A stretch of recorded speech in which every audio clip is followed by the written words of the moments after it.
ರಾಜ್ಯ ಕಾಂಗ್ರೆಸ್ನಲ್ಲಿ ಮುಖ್ಯಮಂತ್ರಿಯ ಕುರ್ಚಿಯ ಕಾದಾಟ ನಡೀತಾ ಇದ್ದು, ಸಿದ್ದು ಡಿಕೆ ಸೀಟ್ ಫೈಟ್ ಬಗ್ಗೆ ಡಿಲ್ಲಿಯಲ್ಲಿ ಸಭೆ ಕೂಡ ನಡೆಸಲಾಯಿತು.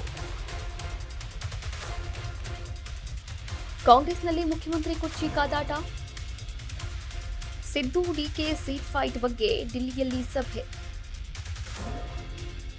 ಸೋನಿಯಾ ಗಾಂಧಿ ನಿವಾಸದಲ್ಲಿ ನಡೆದಂತಹ ಸಭೆ, ಹೈವೋಲ್ಟೇಜ್ ಸಭೆಯಲ್ಲಿ ಇಲ್ಲ ತೀರ್ಮಾನ. ಸಂಘರ್ಷದ ಬಗ್ಗೆ ನಿರ್ಧಾರಕ್ಕೆ ಬಾರದ ವರಿಷ್ಠರು. ಕಾಂಗ್ರೆಸ್ ವರಿಷ್ಠೆ ಸೋನಿಯಾ ಗಾಂಧಿ ಅವರ ನೇತೃತ್ವದಲ್ಲಿ ಸಭೆಯನ್ನು ನಡೆಸಲಾಯಿತು. ಮಲ್ಲಿಕಾರ್ಜುನ ಖರ್ಗೆ, ವೇಣುಗೋಪಾಲ್ ಹಾಗೆ ರಾಹುಲ್ ಗಾಂಧಿ ಚರ್ಚೆಯನ್ನ ನಡೆಸಿದ್ರು.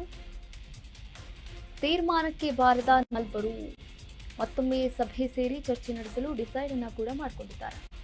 ರಾಜ್ಯ ಕಾಂಗ್ರೆಸ್ನಲ್ಲಿ ಮುಖ್ಯಮಂತ್ರಿ ಕುರ್ಚಿಯ ಕಾದಾಟ ನಡೀತಾ ಇರುವಂತಹ ವಿಚಾರ ನಿಮ್ಗೆಲ್ಲರಿಗೂ ಕೂಡ ಗೊತ್ತೇ ಇದೆ. ಈ ವಿಚಾರಕ್ಕೆ ಸಂಬಂಧಪಟ್ಟಂತೆ ನಮ್ಮಲ್ಲಿ ಯಾವುದೇ ಆಂತರಿಕ ಒಳಬೇಗುದಿ ಇಲ್ಲ, ಆಂತರಿಕ ಮನಸ್ತಾಪಗಳು ಇಲ್ಲ, ಕಲಹಗಳು ಇಲ್ಲ ಅಂತ ಬ್ರೇಕ್ಫಾಸ್ಟ್ ಮೀಟಿಂಗ್ ಏನೋ ಸಿಎಂ ಮನೆಯಲ್ಲಿ ಡಿಸಿಎಂ ಮನೆಯಲ್ಲಿ ಸಿಎಂ ಇಬ್ಬರೂ ಕೂಡ ಮಾಡಿದ್ರು. ಆದರೆ ಒಳಗೊಳಗೆ ಇರುವಂತಹ ವಿಚಾರ ಇದನ್ನ ಹೈಕಮಾಂಡ್ ಕೂಡ ಗಮನಿಸಿದೆ. ಈ ಕುರಿತಂತೆ ಸೋನಿಯಾ ಗಾಂಧಿ ಅವರ ನಿವಾಸದಲ್ಲಿ ನಿನ್ನೆ ಸಂಜೆ ಒಂದು ಸಭೆ ನಡೆಯುತ್ತೆ. ಆ ಸಭೆಯಲ್ಲಿ ತೀರ್ಮಾನವನ್ನ ಕೂಡ ತೆಗೆದುಕೊಳ್ಳಲಾಗಿಲ್ಲ. ಸಂಘರ್ಷ ನಡೀತಿರೋದಂತೂ ಹೌದು. ಈ ಒಂದು ಪವರ್ ಶೇರಿಂಗ್ ಒಪ್ಪಂದ ಆಗಿದೆ ಎನ್ನುವಂತಹ ಮಾತುಗಳು ಕೇಳಿ ಬರ್ತಾ ಇದೆ.